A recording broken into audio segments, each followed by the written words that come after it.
Hi everyone, I'm Isabel Flores and I'm hosting your Haunted WNY episode for this week. I'm here with David here at the Lancaster Opera House. Thank you for having me. I was just wondering, can you tell us a little bit about the history of the Lancaster Opera House? Sure. Well, the Lancaster Opera House was built in 1896, and it was always designed to be the town hall, then with the top 2 floors to be a community entertainment space. So we're up in the balcony on the 3rd floor, but it was used for vaudeville entertainment, burlesque entertainment. The high school would have its commencement ceremony. They'd have public hearings here, any place for the town to gather. And it was all gaslit back in the day. And then the vaudeville tour kind of fell out of favor, and it went into disuse until the Depression. Then it was used as a soup kitchen. Then during World War II, the seats on the main floor are not permanent, so they cleared them out and they used it to pack parachutes and send them out to the soldiers. Then in the 60s, it was used for civil defense. There was a giant map of the area hung on stage, and they practiced, what would happen if an atom bomb was dropped in the area or they had anything, emergencies. And then in the 70s, it just became a storage unit. And as part of the bicentennial in 1976, they decided to gut the room, restore it, put it back together. And then in 1980, the Lancaster Opera House, Lancaster, New York Opera House, Inc., a charity was formed to run the Opera House, and we've been producing shows here ever since. You kind of talked about all of the changes that it's been through. Do you by any chance know how much of the furniture and fixtures that are here now are kind of like original? Sure. All of the woodwork is mostly original. You'll see all of the spindles in the balcony were all hand done, and all of the wood was curved. And I'm told today that I couldn't get that done if I needed to get that done. Then all of the plaster on the arch of the original proscenium is still that's all intact, and the rest of it has pretty much been restored or replaced. So can you tell us, kind of about the, there's been talks of paranormal activity here. There are two known ghosts, William and Priscilla. They did a big article for the Buffalo News, "The Phantoms of the Opera House." This article was the first public record of William and Priscilla. William helped build the building, and there are a couple of stories about his death. Either he died of a heart attack up in the bell tower when he was constructing it, or some say that he actually fell from the building and had a pretty gruesome demise. So he's sort of the more angry of the two ghosts, bit of a prankster, kind of territorial. And then there's Priscilla, now this is an interesting story. She was a young vaudeville performer, and so she was on tour here, and the way back in the day when they would bring scenery up and down, they used to hire sailors, because backstage it was all ropes and sandbags to bring in the pieces of scenery. So sailors who were in between ship duty would come in and work, and they would use their whistle calls from the ship to know what had to come up and down and in. Well, it got misinterpreted. Somebody was whistling for her performance, and they took that as the cue to bring in the next piece of scenery. They brought it down right on her head. So it's part of the superstition in theater. You cannot whistle in a theater. It's bad luck. You have to be taken outside the theater, turn around 3 times, spit, and ask to be let back in. That's amazing. I love how that kind of historical factor, still pertains to the theater and overall, plays today. Yeah. Theater's always had a spiritual component, because it's very ethereal. A show will happen, and then it goes away. It just disappears. And so there's the concept, especially in a theater where there are no windows in the space usually, so they have what's called the ghost light. So the last person out lights a single light bulb on stage so that there's light for the next person. And it's been named the ghost light, so that when everybody's gone, the spirits can put on their show. We have had a lot of paranormal societies come in and do some testing. I've witnessed some things. I definitely heard things. I personally haven't seen anything yet, but when we're locking up after a long rehearsal or after a show, you definitely can hear things, you feel things, and it's it's a pretty magical, sometimes scary space, but it's great. So can you tell me a little bit about the stories that you've heard? We will be locking up, ready to head out, and the stage is dark, and you might just glance a shadow or a little piece of light that trails across the stage, and I don't know, you don't know if you just missed something or you saw something, but that's been my experience. You tend to feel like there's definitely a presence ready to take the stage when we're done.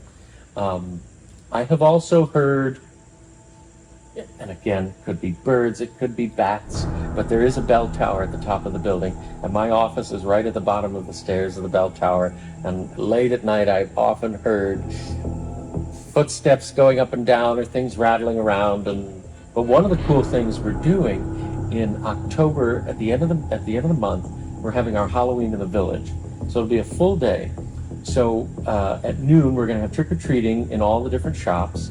And then at the toy store in town, everybody can register, and we're going to have a big costume contest. All the kids are going to parade up to the Opera House. We're going to do a costume contest. Then we're going to have 3 showings of the original 1984 Ghostbusters. Wow.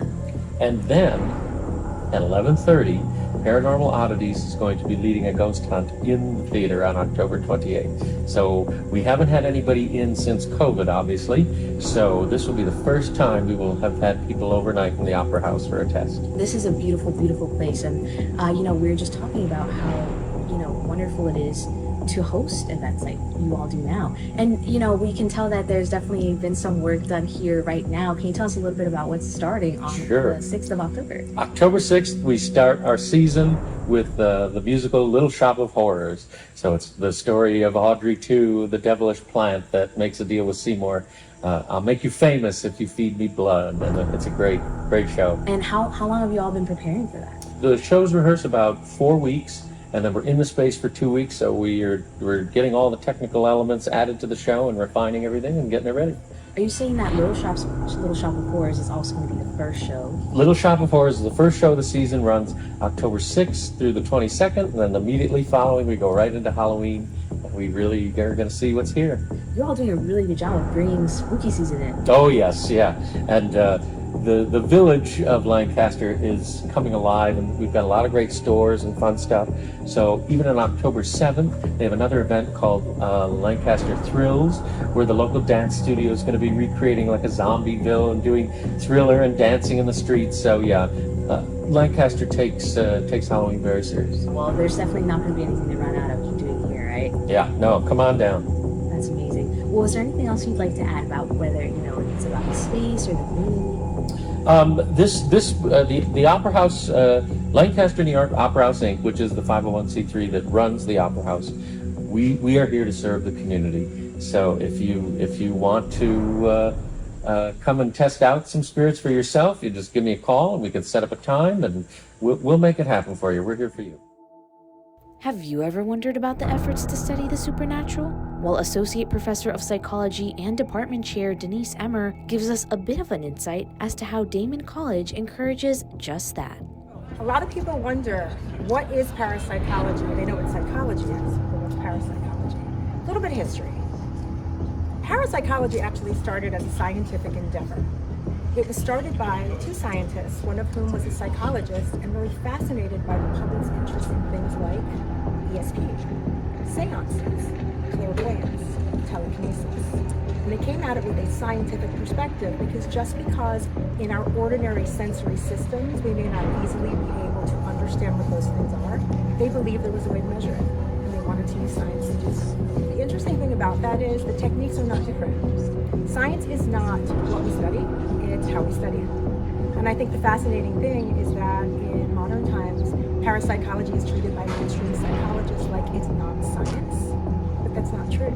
I would like to be able to say that we have a full-fledged program that does that. We don't, but we touch on it. So in our psychology courses, what we always teach students is, like I said before, science is not what you study, it's how you study it.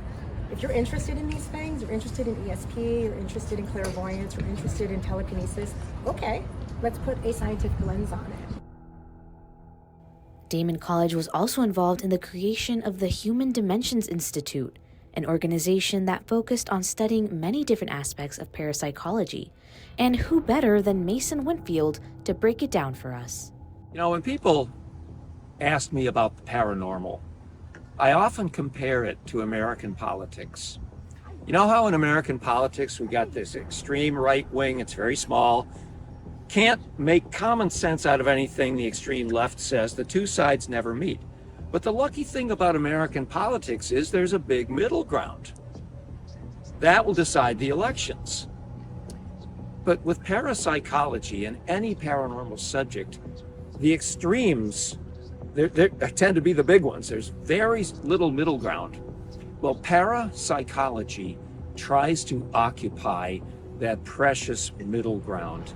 It tries to apply the logic of science to basically unscientific things. And in its 10-year span, the Human Dimensions Institute had a scientific program of study of things like dream telepathy, reincarnation, extrasensory perception, psychokinesis, mind over matter. They studied a lot about healing. One of the founders of the Human Dimensions Institute was actually a trained chemist. And she was very good with blood chemistry and actually studied the reaction of prayer and faith healing on human enzymes. It was a remarkable story going on at the former Rosary Hill. Human Dimensions Institute was so profound that it sent lecturers all over the nation. It was big demand. Now, eventually, Human Dimensions Institute got so big that it broke away from Rosary Hill College. It relocated to Canandaigua. And I gather that in some form, Human Dimensions Institute still survives. And it may be located in Asheville, North Carolina right now. And I think they've changed a bit of their function, changed a bit of their name. But it's a truly remarkable story that got started right here. You know, it's one thing that can't be forgotten, that the campus of this college is right on Main Street, which is Route 5, which is an ancient footpath. This footpath was famous to the explorers. They called it the Great Iroquois Trail, the Mohawk Trail, the Iron Trail, because there was so much military hardware that clanked along Route 5. It connects Lake Erie with the Hudson River Valley. It goes east-west all the way across the state. And if you look at how much history has happened along Route 5, battles, sacred sites, disasters, villages, historic events. So much has happened along Route 5. And in my research, when I study a village that's got Route 5 going right through it, it's like it's a slam dunk. I just walk up and down the street with a clipboard and get the map out and put pins in wherever I get a story. But wherever you have a building close to a route like this, you'll have a high tendency to pick up ghost stories. Many American colleges do get ghost stories. It's not something to be surprised at. But the oldest building associated with this campus is something they call Curtis Hall. It's actually those beautiful buildings right on Main Street. And there's village folklore that, a couple of brothers, very affluent guys, hated each other. There's all kinds of backstories. I don't think any of them are true. I think occasionally people who are associated with that building, spend time in the building, they think they hear a funny noise. They think they see a shadow. Something like that. And that's about all it takes. We're here at a new location for our Haunted WNY series at Art 247 Arts and Cultural Center, and I'm joined with two special guests tonight. I'm Heather. And I'm Frank. Perfect. Can you guys tell me a little bit about what you guys do? Yes, so this is the old Western Block of a factory dating back to 1888, and we're paranormal hunters. Awesome. And so can you tell me a little bit about the history of this location?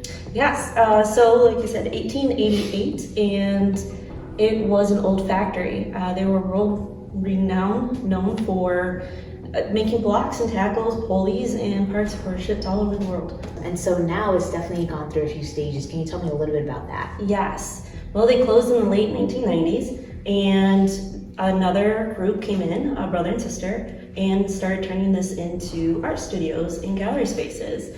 They retired back in 2015, and I took over, and it now continues as an arts and cultural center. It was actually, the director here was William Keenan Jr., who is the Keenan Center up in Lockport. That was his house, and this was his factory, his property. William Keenan, Keenan Jr. that she mentioned, was basically Henry Flagler's right-hand man. He ran all of his businesses, and Flagler ran the FEO railroads, the Florida railroads, and he was also in business with John Rockefeller. They were partners in Standard Oil. So he had a lot of money and he did a lot of things, and Keenan was basically his president, CEO. He ran everything. And even after his death, Keenan continued to run every single one of his businesses while he had passed away. As intelligent as he was, and as smart as he was, and as good a businessman as he was still upset with a few things because he wanted to be recognized as a scientist in the scientific community. And he never really, and he was good at what he did, but he never really got that type of scientific recognition. He got the highest honor from the University of North Carolina as a honorary, because that's where he graduated from college. But afterwards, they gave him the highest honor as a doctorate or whatever. And he was upset with that because it wasn't a scientific one.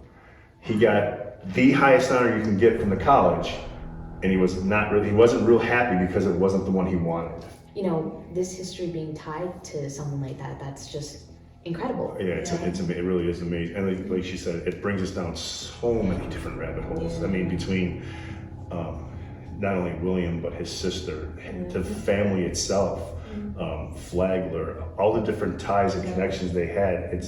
And it wasn't just like, they were tied to the affluent community, period. I mean, they would go on trips and everything with all these people, and it's just as like hanger-ons. It's just like, hey, you know what, we're going on a trip, you're coming with us. It's like, wow, it's just amazing. And they're still making, marks on the country today.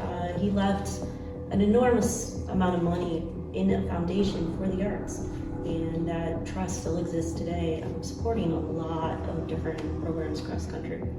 That's amazing. So what kinds of things does the art gallery here kind of provide for the community? Well, we provide arts education. We're going to be continuing that, starting that up in a bigger scale, coming shortly in the spring. And we have monthly exhibitions. We provide all sorts of different cultural events. Can you tell us a little bit about some of the things that you noticed here that have been a little bit on the paranormal side? Sure. Back in 2020, we were looking for a place to do public ghost hunts. And a mutual friend had introduced us, and things worked out, so we started doing it. But as we started, and we did some investigating, and we got a few hits here and there, but as we kept going along, the more we discussed history about it, the more we discussed this and that, other phenomena started to happen. We started to see shadows. People will get their hair pulled when they're sitting down. They'll be touched in the leg. Just different things that we started to notice, especially when we do start talking about the history of the building. It kind of like brings it to life. It's kind of like they're like, oh God, we're being acknowledged now, so and that's what they do. But there's been some pretty interesting things. We've got some shadows that were caught on camera, on video camera actually, and some pictures that our guests have taken that they've sent us. I actually got pushed a little bit, and my rear end went through a window in one of the other galleries. So it's been a quite interesting 4 years. It wasn't a forceful shove. It was more like a, hey, I'm right here, and I just kind of like, I bent and went like that, went through the window. Wow. Unfortunately. Oh my goodness. So do you guys have any other stories that either stories that you've heard or other stories that you've experienced? We get guests who talk about something rushing up on us when we're doing our group tours. And that seems to be a pretty consistent thing that a lot of our guests experience when they're on our tours. We also have some mischievous ones that are here that like to play games, and there's certain spots where we can kind of expect and know what to expect with something that's going to happen. So, yeah. We do get a lot of children that come through. Yeah. As far as like when we do spirit box stuff, we also do children's ghost hunts during the afternoon on Saturdays from 2 to 4. It's basically we just take them to the same place that we take the adults, but it's in the afternoon. It's a family group kind of thing, so they're not intimidated by it, and the kids love it, and they make contact with other children and things like that. And because Cold Spring Cemetery is right up the street, and the spring runs down and runs through the property, water's a conductor of a lot of things, so we feel that we're getting a lot of different type of travelers coming through because of that. You told me that some of the spirits here are a little bit mischievous, a little bit troublesome. So can you tell me a bit of those stories? So we've got the one that likes to rush up on people. We've had a lot of activity with a certain door slamming. Usually if we go into a hallway that has a safe, one of the old original safes to the property, and we start discussing how all the money was kept here back in the day, we'll open the one door, getting ready to go through it, and it'll suddenly slam, or it'll suddenly open. It's one of those things that started happening where we got curious too, and we started asking for whoever was doing it to do it again, and then it started doing it on command. Is there something, that this room is known for? We first met Brooke in the barn outside when we had a family group come through. And she came through with us, and it was after that first meeting that we started finding her in this dollhouse room over here. And we know she likes to pop in and pop out, pop in and pop out, especially when the kids are around. So that's always fun. And she's kind of comical because she'll answer in funny ways, she likes to be the star of the show. Main attraction. But we Typical female. we know she's between 10 and 13. So she's funny. We know that she's around. But we also have a mischievous one, the one I mentioned before, and he'll go through the whole entire building. So we do find certain spirits in certain areas, and then other ones that are just everywhere. And we run into him a lot in this room as well. Normally, where we're sitting, there's a table here we put stuff on, and we were kind of standing here, table ends, and I kind of put something down, and I turned. I saw a quick flash, and there was something standing there, and I thought it was her, and it wasn't, because she was standing over there. And we just kind of went back and forth, and you could feel the energy. Your hair stands up, that kind of stuff. And it was a little bit later, so I was like, all right, that's cool. So I went to lean on the table. But before I did, something told me to, I'm looking and I'm like, where? And I went like this, and there's no table. But I was almost halfway leaning. So if I would have leaned, I would have fell down into nothing because there was nothing here. But I caught myself and said, and we turned the flashlight, and there's no table. We just kind of looked at each other. We both saw the table. Because we both saw a table standing there. And we were just like, all right. So somebody was playing with us, and it was, yeah. So we had a group, it was a couple years ago, and we were all standing in here. I can't remember, there's 4, 5, 6, 7, 8 of us. Right. And we were just going around doing, one of our techniques that we do. And the 4 people were standing over there against the wall. They were all kind of huddled together. Yeah. And we all saw somebody walk out of the room, and one of us went to follow them just to make sure they didn't wander too far and see where they were going. And we keep tabs on, the people on our tour, and so that it was a normal thing. So when that person left the room, I did a head count, which I always do, and that's when I realized that we were all accounted for. So the person that were with us, that left the room and followed whatever else left the room, that person, didn't exist. It's one of the spirits. No. And it was tall. It was probably, so where that frame is there on that wall, it was tall. It was probably, I would say it was probably about a good 6'3", 6'4". Yeah. And because you could see his head and shoulders, and we all kind of looked, and we just all kind of looked at each other and were like, did you just all see that? And we thought somebody left. So the other guy went and checked, and And what was great about that, we all saw it. Mhm. And the guys did too, the 4 guests that we had, but they didn't realize what they saw because they didn't realize how many of us there were. And yeah, They it was didn't really all react, just but so we all just kind of looked at each other like, okay. So one went and checked to make sure, and sure enough, we were all accounted for. And it's just okay, alrighty. So it was pretty cool. You know, you talk about different techniques that you use for ghost hunting. Can you kind of talk about those, especially the ones, you know, with the activity that you catch here? We use several different tools, both high end and low end. So some of the fun things that I like to use, honestly, is just flashlights. Easy to use, and you can get some great activity out of them. But we also use what's called a spirit box, and that's another thing that we've got a lot of interesting feedback from. It's basically a radio that scans frequencies, and when you start to ask questions, sometimes you get intelligent answers back and very pointed or full, you know, sentences back. Especially with the kids, we'll play a game. We'll play a little counting game with the kids where we'll count to a certain number and we'll stop, and then we'll play the recording back and see if somebody talks back to us. And a lot of times we'll stop at, let's just say, the number 6, and then all of a sudden you'll wait about 3 or 4 seconds, and then you'll hear us. It's just a whisper, or it's not a hey, it's 7. It's just a 7, or it's kind of like garbled, but you can tell that it's another number coming after what you just did. I personally, my favorite tool to use is our dowsing rods. I love them. It's just because it's quick, yes or no questions. You can do it for 4 or 5 minutes, and it's boom, boom, boom, and you're done. And you get some pointed answers, especially in this room when we have the kids, because of the dowel room over there. When we're up here, I let the kids take the dowsing rods, and they get to use the. So when we do our kids hunts, we show them all the equipment, tell them what it does, and then they get to come up and pick a piece, and then we go to the different areas, and then we all get to use it. So it's pretty cool and interactive for the kids. So. And it was a great opportunity too for the parents to get involved with these kids who are like, hey mom, I saw something, or you know, they're not quite sure what's going on with their child who keeps talking to the imaginary friend. So it's this opportunity where the whole family can get together and kind of explore, you know, in a family-friendly environment. So what do you kind of have to say to, you know, people like skeptics that, you know, kind of, you know, don't believe in this stuff, but you all have actually had contact with? It is great to be a skeptic.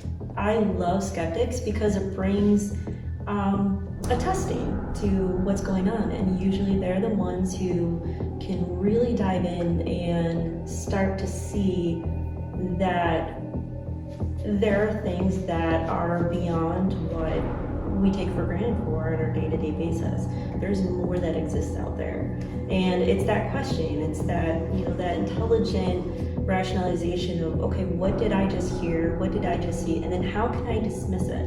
And if you can't dismiss it, and there's no logical reason, explanation with what's given, you know, maybe it was a car passing by, maybe, you know, this, maybe that, those can all be ruled out, and what do we have left? And that's where we love to, you know, explore. The only issue I have with skeptics is if they're disrespectful. Yeah, oh, absolutely. You have to. You can be skeptical all you want. You can tell me I'm full of it, and that's good for you. That's fine. But at least have an open mind. Yeah. Don't just close your mind up and say, well, I know this because I can do X, Y, and Z. Well, X, Y, and Z doesn't always add up to the answer. Because PD and Q are telling you, no, it doesn't work that way. A closed-minded skeptic will say, well, you're just wrong. An open-minded skeptic will take it a step further and say, well, let's look into it a little bit more. Well, is there anything else you'd like to add? You know, again, just about the property, any of the spirits, or even just the community overall? We have a bunch of public tours coming up, and we do them every Friday and Saturday, 7, 9, and 11, throughout October into the first weekend of November. And we'll also be running our family ghost hunts during the afternoons from 2 to 4. Awesome. And all that stuff is on the website at paraniagara.com. You can find all that information, ticket information, all that stuff. As well as Facebook, facebook.paraniagara.com. Right. Or you can go to Buffalo Phantom Hunters, all that stuff will be reposted there as well too.